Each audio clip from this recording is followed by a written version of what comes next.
बिस्मिल्लाहिर्रहमानिर्रहीम। अस्सलाम वालेकुम।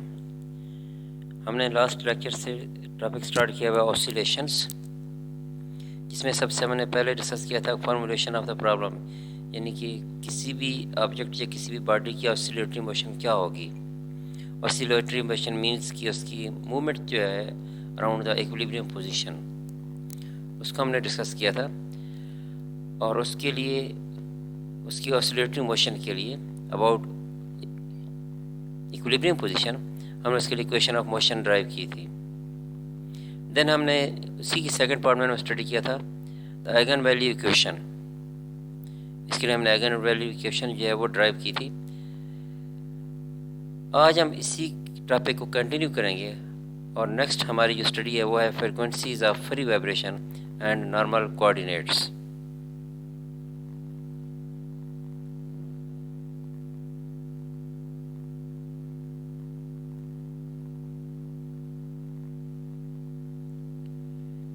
जो हमने फर्स्ट टॉपिक में इक्वेशन ऑफ मोशन ड्राइव की थी, the equation of motion t i j eta j double derivative plus v i j eta j is equal to 0। This will be satisfied by an oscillatory solution of the form 6.11। ये हमने last lecture में जो इसका oscillatory solution हमने वहाँ पे let किया था, जिसको लेकर हम चले थे कि हमारे पास क्या होंगे, ये second order equation of motion है। सेकंड ऑर्डर इक्वेशन होने की वजह से हमने इसका जो ईटा फंक्शन के लिए सोल्यूशन वहाँ पे लेट किया था, that is eta is equal to c a exponential minus iota omega t. ये हम कर चुके हैं लास्ट लेक्चर में इक्वेशन 6.11 में। This will not only for one frequency but it is general for set of n frequencies omega k where k is equal to 1 to n।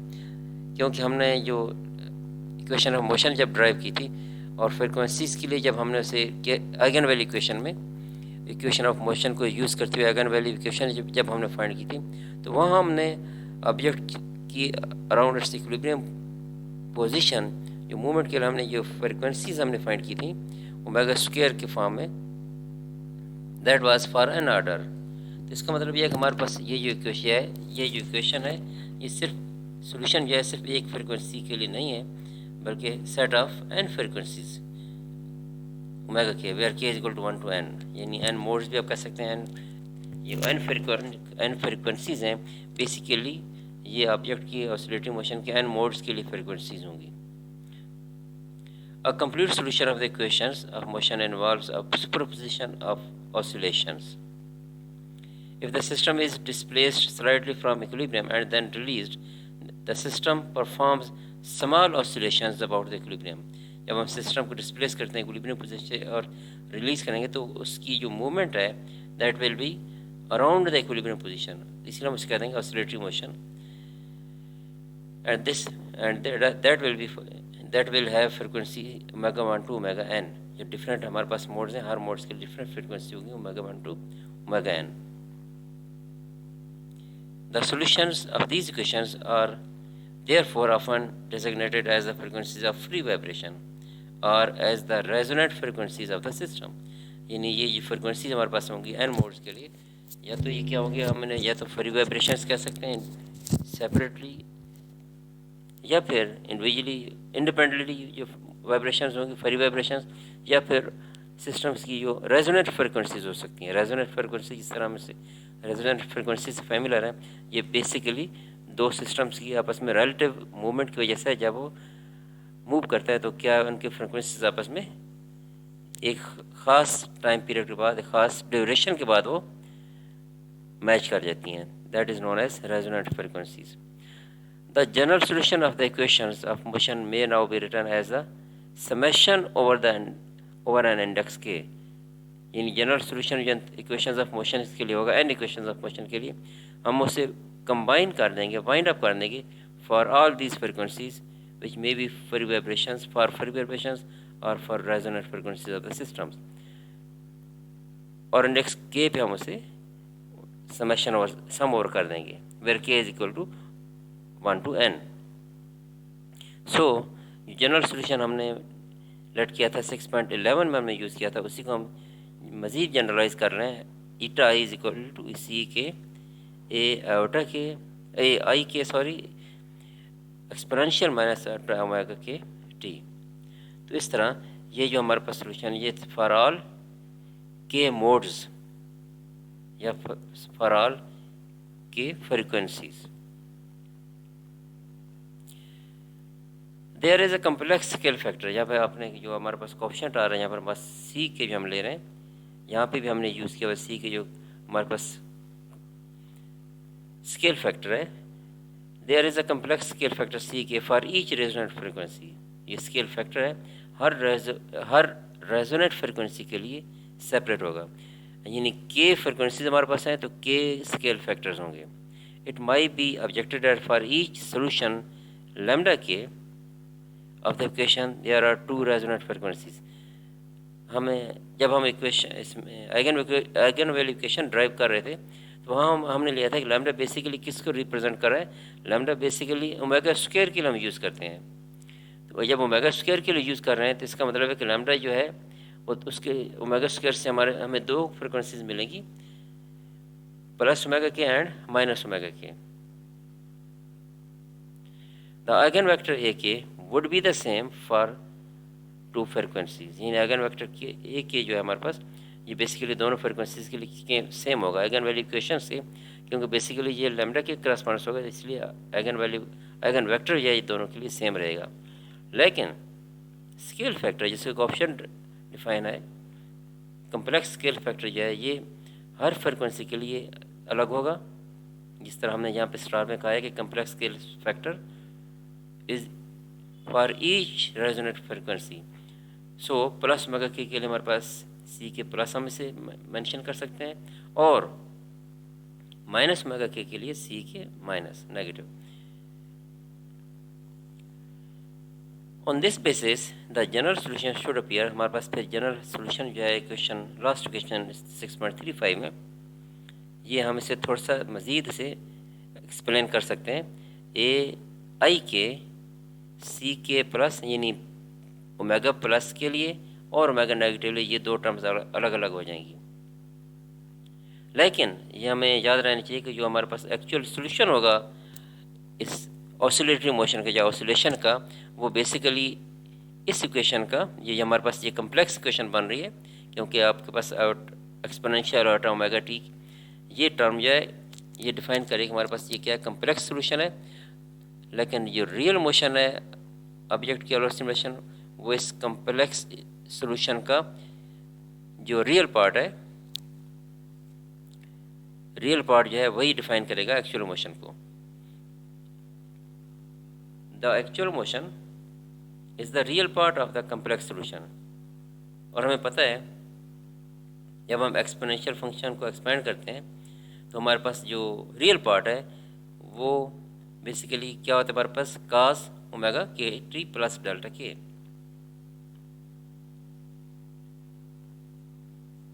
So actual motion जो है वो हमें इस complex solution के real part से मिलेगी। यहाँ पे हमारे पास ये जो कोएफिशिएंट एफ के है जो कि इसकी मूवमेंट की एम्पलीट्यूड को डिफाइन कर रहा है, और डेल्टा के जो कि इसके फेज़ को डिफाइन कर रहा है, ये बेसिकली डिपेंड करेंगे कि जो हमारा सिस्टम है उसकी जो इनिशियल कंडीशंस हैं वो क्या हैं, इनिशियल कंडीशंस पे डिपेंड करेंगी। और एफ के और डेल्टा के की वैल्यू हम वहाँ से फाइंड कर सकते हैं जो भी प्रॉब्लम की इनिशियल कंडीशंस होंगी। तो इस तरह जो हमारे पास सॉल्यूशंस आ चुके हैं क्वेश्चन 6.35 जो लास्ट में है ये, और यह मज़ीद इसकी जो जनरलाइज्ड फॉर्म है equation 6.36, these will therefore represent the actual motion, क्योंकि ये हमारे पास जो रियल पार्ट है ये एक्चुअल मोशन को रिप्रेजेंट करेगा। The solution for each coordinate equation 6.35, यानी हर कोऑर्डिनेट जो हमारे पास आ रहे हैं एन वैल्यूज़ हैं जो केज हैं 6.35 इक्वेशन भी हमारे पास ये लास्ट स्लाइड में is in general a sum of simple harmonic oscillations। देखिए हमारी इक्विलिब्रियम पोजीशन के अराउंड जो मूवमेंट हो रही है, जो ऑसिलेटरी मोशन हो रही है, बेसिकली ये जो हमारे पास सोल्यूशन आ रहा है ये उसकी मोशन की रिप्रेजेंट करेगा यानी सिंपल हार्मोनिक मोशन या सिंपल हार्मोनिक ऑसिलेशंस को रिप्रेजेंट करेगा in all of the frequencies omega के, satisfying the equation of motion. यहाँ पे हमारे पास जिसकी एम्पलीट्यूड है, डिस्प्लेसमेंट है from equilibrium position, eta I never repeats it's initial value and is therefore not itself a periodic function of time.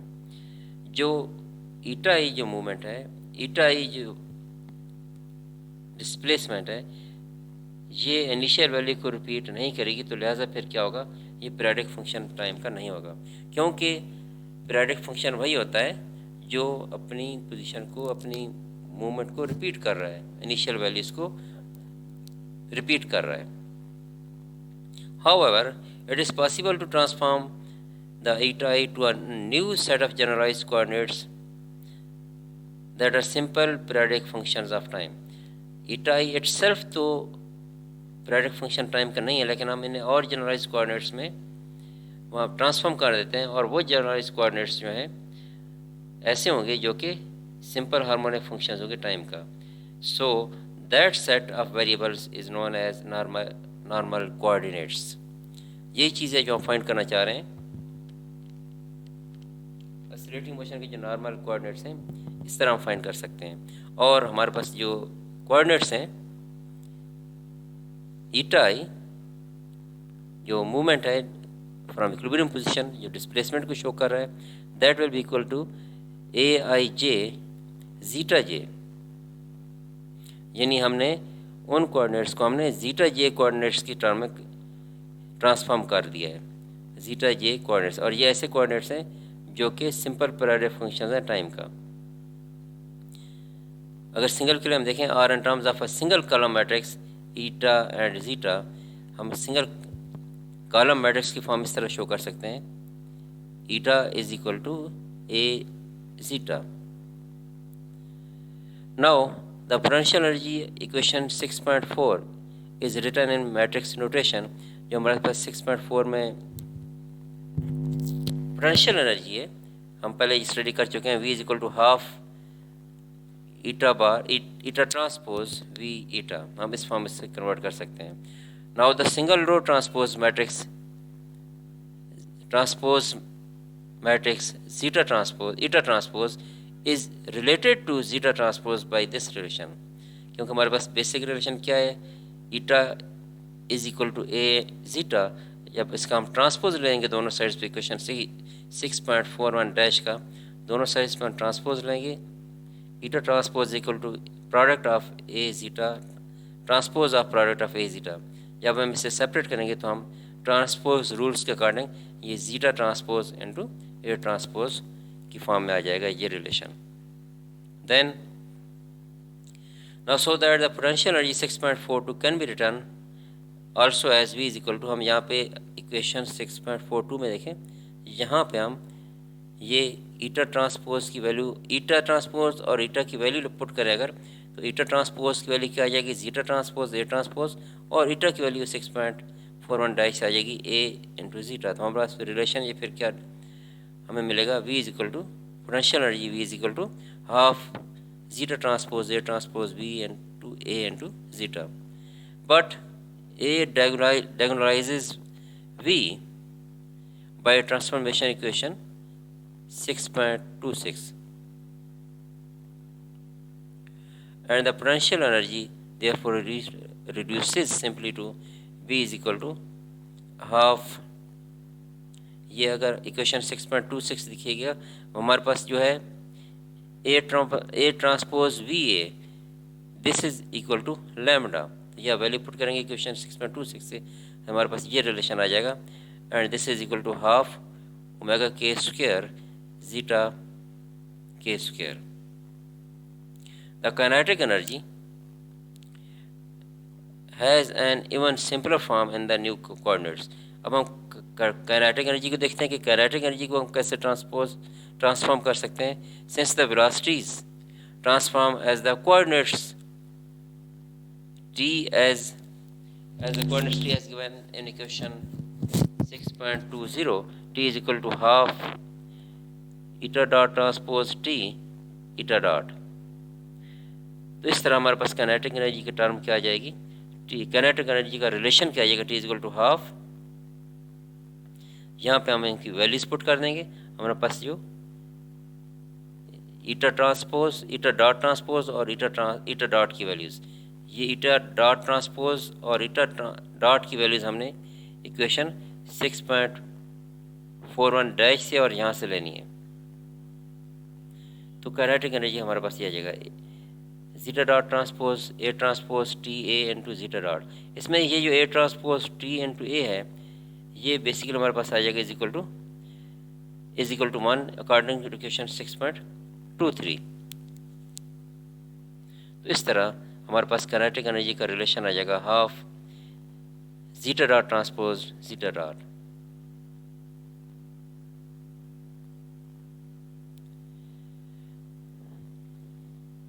और इसे मज़ीद हम थोड़ा सा कन्वर्ट कर सकते हैं। आपके पास ये जो रिलेशन है, ये हमारे पास काइनेटिक एनर्जी के लिए आ जाएगा, और इससे पहले हम फाइंड कर चुके हैं रिलेशन पोटेंशियल एनर्जी के लिए। दोनों को हम कंबाइन करेंगे तो हमारे पास लैग्रेंजियन फंक्शन आ जाएगा। Lagrangian is equal to kinetic energy minus potential energy, दोनों की वैल्यूज आप पुट कर देंगे 6.44 से और 6.43 से।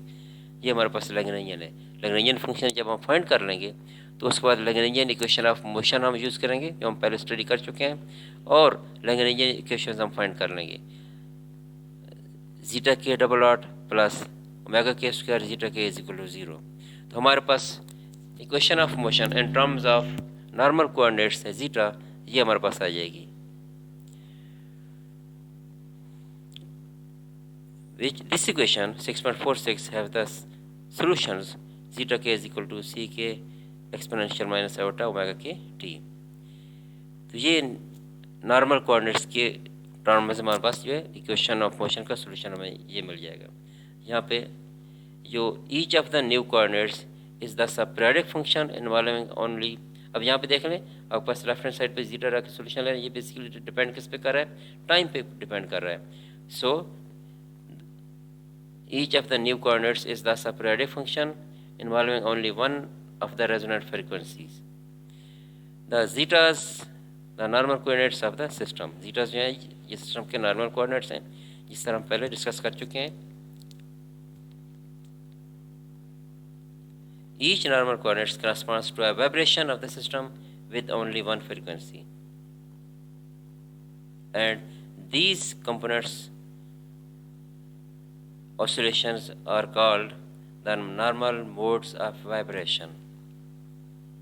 oscillations के ये जो components हैं हम कहते हैं normal modes of oscillation। वैसे तो सिर्फ mode of oscillations कहते हैं, लेकिन normal coordinates के corresponding है, तो इसीलिए हम इन्हें कह रहे हैं normal modes of vibrations या oscillations।